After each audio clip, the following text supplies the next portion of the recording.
নামে মুনি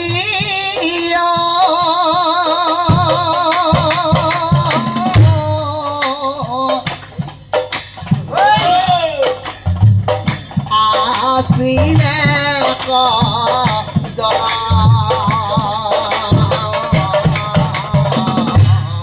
আৰু সেই সত্যব্ৰতা মুনি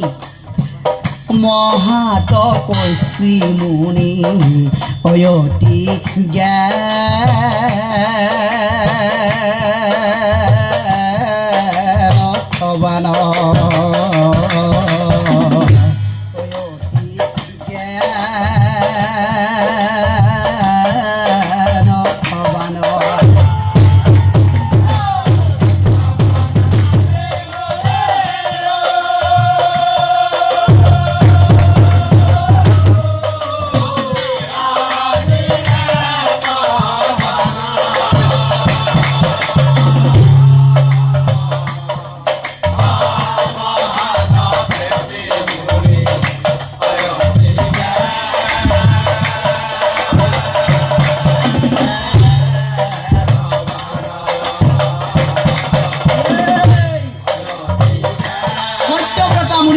মহাজ্ঞানবান আৰু তপস্বী আছিল আৰু সেই সত্যব্ৰতা মুনিৰ পুত্ৰ এক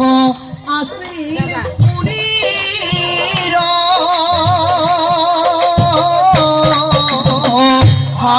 সন্তনু নামে সত্যব্ৰতা মুনিৰ পুত্ৰ সন্তান এটি আছিল। কিন্তু দুখৰ কথাটো এয়াই হ'ল যে মাতৃ মৰি গইলা তাৰ পঞ্চব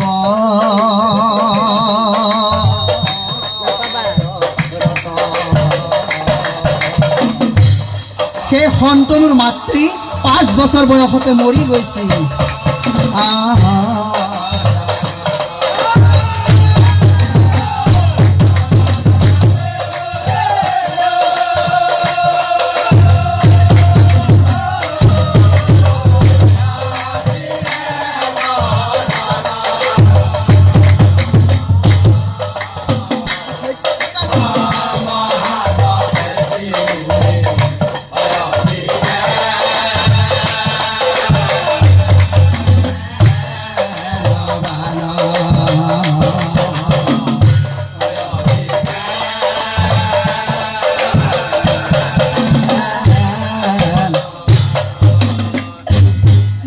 মৰি যোৱাৰ পিছত পুত্ৰই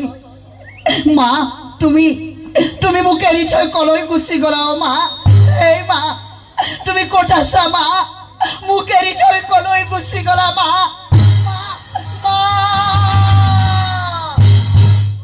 অ পুত্ৰৰ দুখ দেখি মুনিৰ চকুলো ওলাই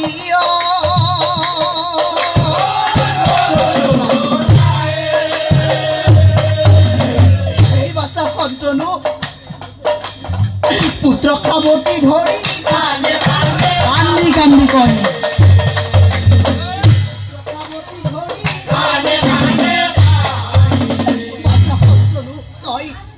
তই এনেকৈ মাতৃৰ বাবে কান্দি নাথাকিবি অ বাছা। এই বাছা সন্তনু তোৰ মা মৰি গৈছে বাছা। পৰাজন এতিয়া আৰু নাহে, তই কান্দিলেও নাহে। এইফালে আছোন, তোৰ বাবে মই কিমান খোৱা বস্তু আনিছো। তোৰ পিতৃ বাছা মই, তই এইবোৰ খাই ডাঙৰ হ'ব লাগিব বাছা সন্তনু, তই ডাঙৰ হ'ব লাগিব। এনেকৈ নানা কথা কৈ মুনি পুত্ৰক বুজায় আৰু এনেকৈ এদিন দুদিনকৈ সেই মুনিৰ পুত্ৰ সন্তনু লাহে লাহে মুনিৰ পুত্ৰ ডাঙৰ দীঘল হয়। লাহে লাহে মুনিৰ পুত্ৰ ইয়াৰ সংগে সি এই থাকেই ৰংগ আৰু এদিন দুদিনকৈ সন্তনুৰ লাহে লাহে হ'ল তাৰ ঘৰ যৌৱন।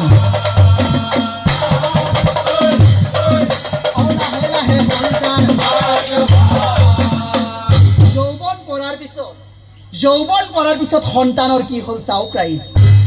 অবিধিৰ লিখন চোৱা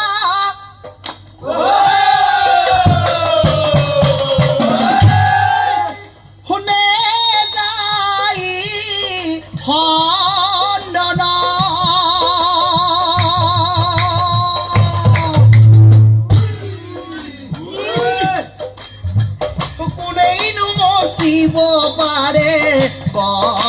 কপালৰ লিখন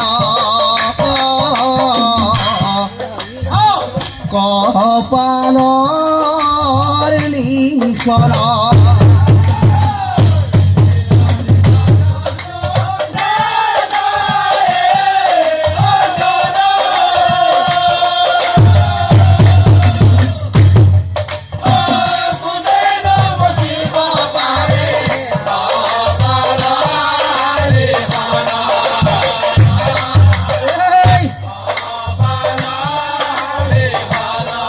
সত্যব্ৰতা মুনিৰ পুত্ৰ সন্তানৰ বাবে বনৰ মাজত ৰৈ আছিল জ্ঞানৱতী নামে এক সুন্দৰী যুৱতীয়ে ৰখি আছিল মুনিৰ পুত্ৰৰ সৈতে তাইৰ হৈলা দেখা দেখি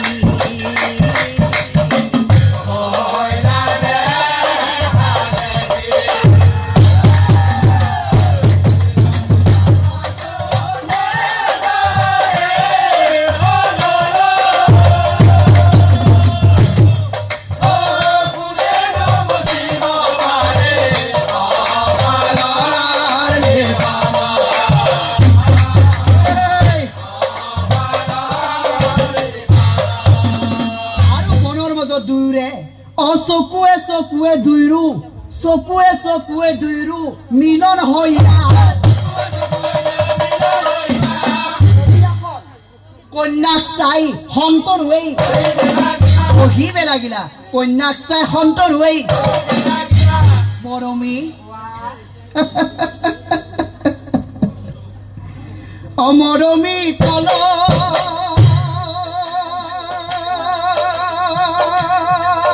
যোৱা অকলে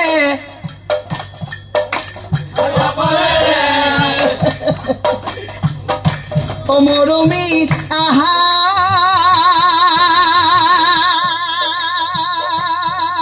মোৰ কাষলে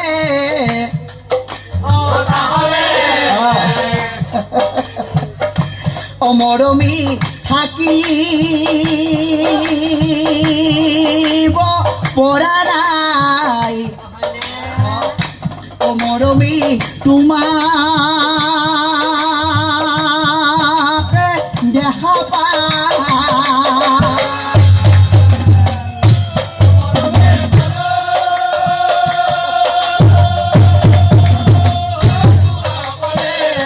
অমৰমী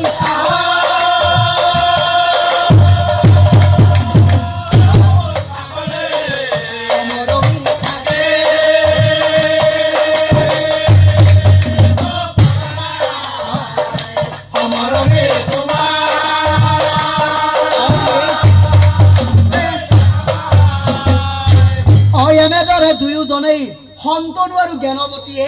বনৰ মাজত মনৰ কথা পাতে একদিনা সন্তান হৈ কয় পিতৃৰ আগে একদিনা সন্তান হৈ পিতা ক্ষমা কৰি দিবা পিতা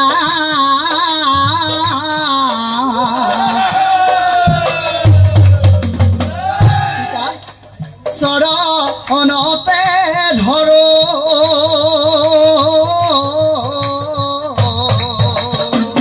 পিতা তোমাৰ আগে পিতা মই সত্য কৰি কলো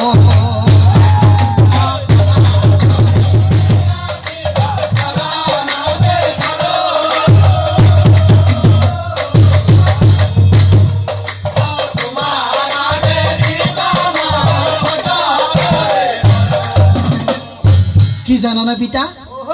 অশ্ৰীধন বস্তৰ কন্যাৰ মই প্ৰেমত পৰিলো পিতা শ্ৰীধন বস্তৰ কন্যাৰ মই প্ৰেমত পৰিলো আৰু তাইৰ মৰমতে বন্দী এৰিব নোৱাৰো তাই পিতা তাইৰ নাম কি জানা পিতা জ্ঞানৱতী নাম তাইৰ অতি ৰূপৱতী আৰু পিতা তুমি যদি বেয়া নোপোৱা পিতা তেনেহলে পিতা ও তাইর সঙ্গে পিতা মুখ দিয়া বিয়া পাতি দিয়া পিতা মুখ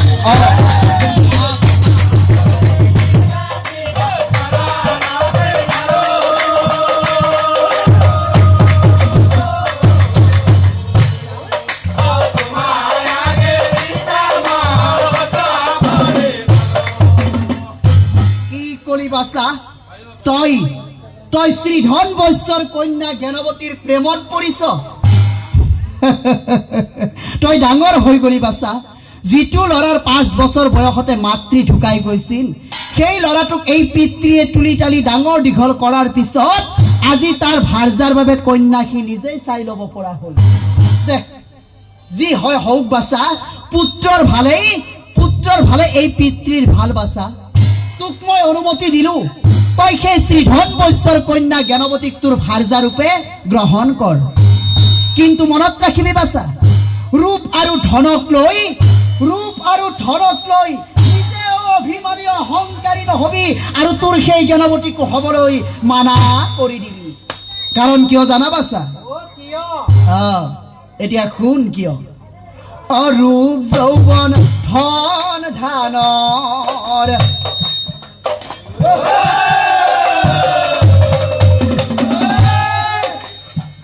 হলে অভিমানী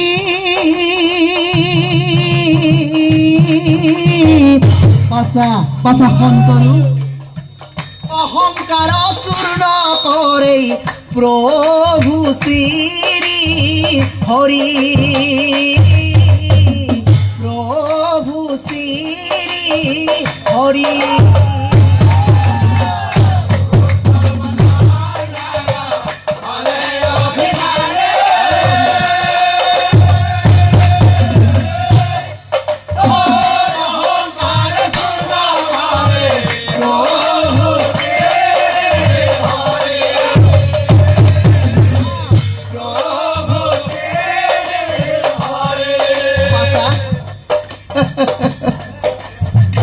অতি তিতা অতি মিঠা খোৱাটো বেয়া তই যিহেতু বিয়া কৰাবলৈ ওলাইছ তোৰতো জ্ঞান হৈছে গতিকে নিজৰ জ্ঞান বুদ্ধিৰ দ্বাৰা বিচাৰ কৰি চাবা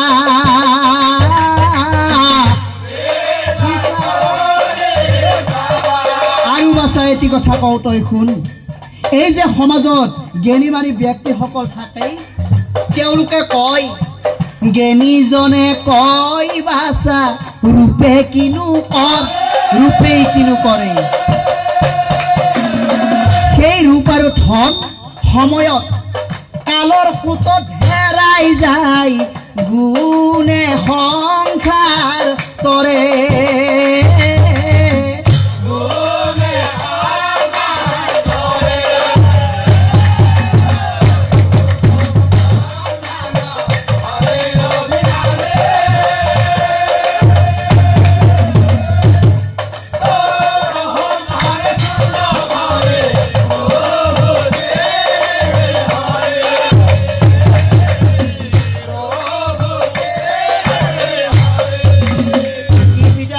মই জ্ঞানবতীক পাবলৈ মই সকলো কৰিবলৈ প্ৰস্তুত আছো বিদা এনেকৈ শন্তনু মুনিৰ পুত্ৰ শন্তনুৱে আহি এই পিতৃৰ অনুমতি লৈ ওলাই